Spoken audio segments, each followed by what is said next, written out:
guys, ito na, dumating na yung ECU na pinagawa natin doon sa Manila.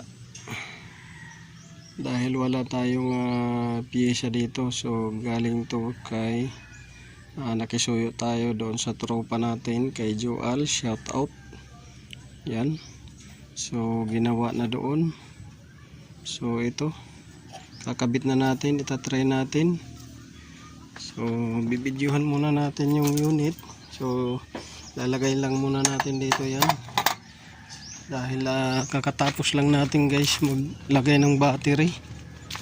So nilagay natin yung battery.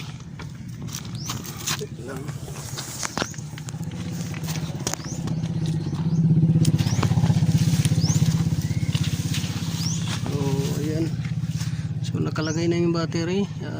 Ayan, positive dyan, tapos dito negative. So katatapos lang natin maglagay ng battery. Tapos dito nag double check din tayo dito. Na check na natin to dati ito, so dinouble check natin kanina kung okay yan lahat. So okay naman, umilaw yan lahat. Itong fuse nya dito at saka relay umilaw, at saka gumana naman yung relay doon ng battery. So dinouble check lang natin yan, dati na natin chinik, baka mamaya kasi mag short. So okay yung fuse, okay yung relay, gumagana. So dito naman ay chinik din natin yan, buo yung mga fuse yan, so, buo. Ngayon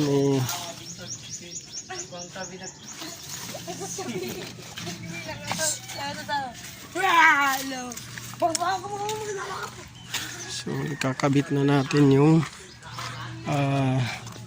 kinabit na natin dito yung mga ignition coil na ibalik na. Ito 1, 2, 3,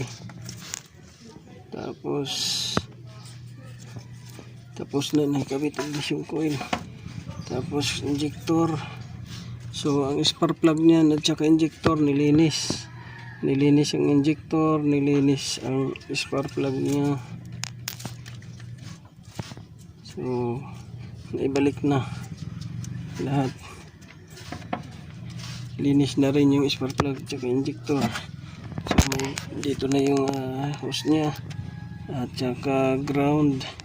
So ngayon nilagyan natin ng prima secondary pump muna yan, dahil panis na yung gasolina nya.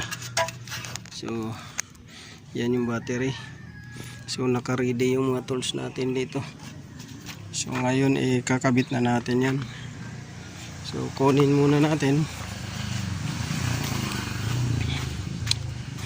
So ikakabit na natin to. Kakatapos lang kasi natin magkabit ng mga binunot natin doon. So ngayon ito nilinisan na natin doon ng contact cleaner, tsaka ito linis na rin yan, nilinis natin yan. Ngayon kakabit natin kung under siya. Ay, maluwag yung sa puwitan yung cover, so i-fix natin yan pagka natapos natin kabit yan. Maluwag lang yung cover ito sa likod. So ayan, so start natin.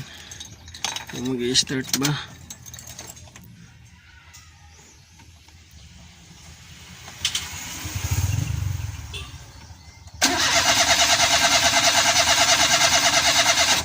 so ayaw mag-start.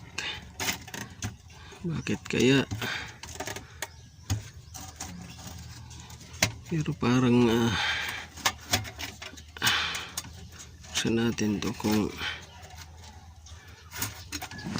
teka lang guys lapag lang muna natin yung camera at Hindi tayo makabunot nito. So bunutin lang muna natin yan. So ilapan natin dito. Ayan.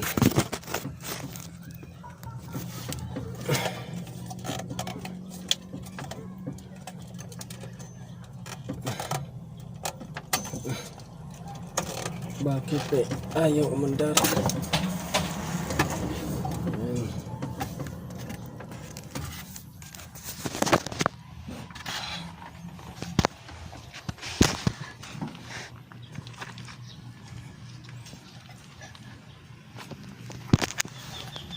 Ito natin susi.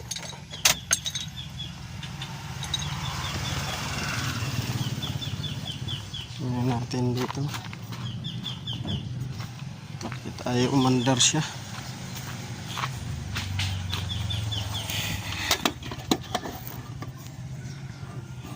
So bagong gawa to.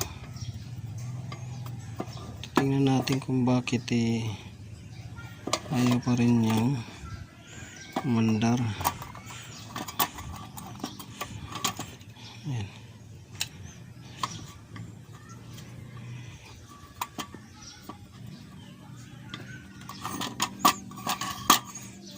Parang may amoy sunog. Parang nangamoy sunog. Parang yata short pa rin. Ayun. Yun nga oh. Yun guys. Sunog pa rin siya.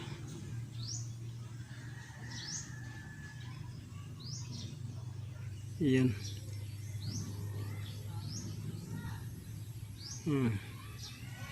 So kaya pala hindi pa rin makaandar guys dahil pumutok na naman siya dyan. Yan yung dating pumutok, ngayon pumutok na naman. Kaya pala nangangamoy sunog. Kaya ano dito, bakit nasunog pa rin siya.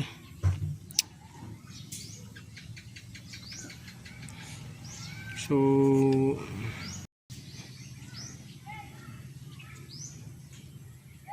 at ito sunog na naman yung linya niya. Kaya may ano dito, short. So ito guys, sunog. Kaya ayaw pa rin umandar. Ayaw pa umandar. So check natin yung linya doon sa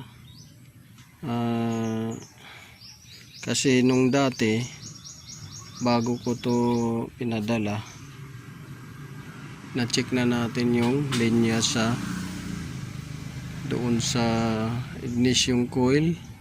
May positive pagka sinusian mo at mag-ignition ka, mayroong lumalabas na positive at may negative. Lahat ng ignition coil may lumabas sa socket. So may positive, may negative. So yung sa gitna, signal kasi yun, kasi 3 pin galing sa computer. So kaya hindi siya maka-start dahil walang kuryenteng lalabas galing dito sa computer. At malamang wala ring spray na lalabas, pero 2 pin lang yung injector nito. So negative positive lang ang lalabas. 2 pin kasi guys na injector, negative positive lang yun ang lalabas, pero ang controller nun ito, ECU. Sa ignition coil din 3 pin, signal yung sa gitna, negative positive, gilid ang controller ito. So bakit pumuputok siya dito? So ngayon tatanggalin natin guys yung fuse block. Sisilipin natin kung mayroon bang short doon. Dahil chinik na natin yun, check natin uli para ma-confirm. So yun.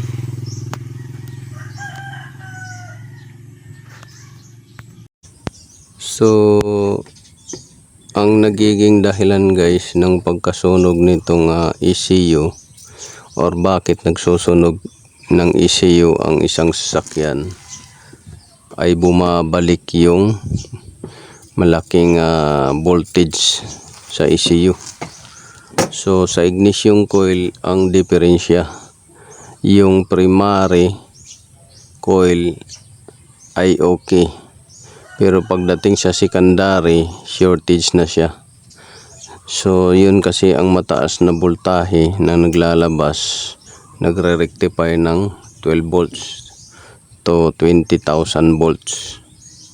So yan ang nakasira sa ECU natin. Kasi galing sa ECU, mag-output yung ECU ng voltage patungo doon sa ignition coil. So supplyan niya. So pagbalik ng voltage, diretso sa ECU yan. Wala nang dadaanan pag nag-short na. So yan yung nakasunog sa ECU natin. So yun guys, after checking, ignition coil ang origin ng pagkasunog uli ng ECU. So this is Autoboyson. Maraming salamat sa panunod, pakikinig. Naway nakakuha kayo ng konting kaalaman guys. God bless you all.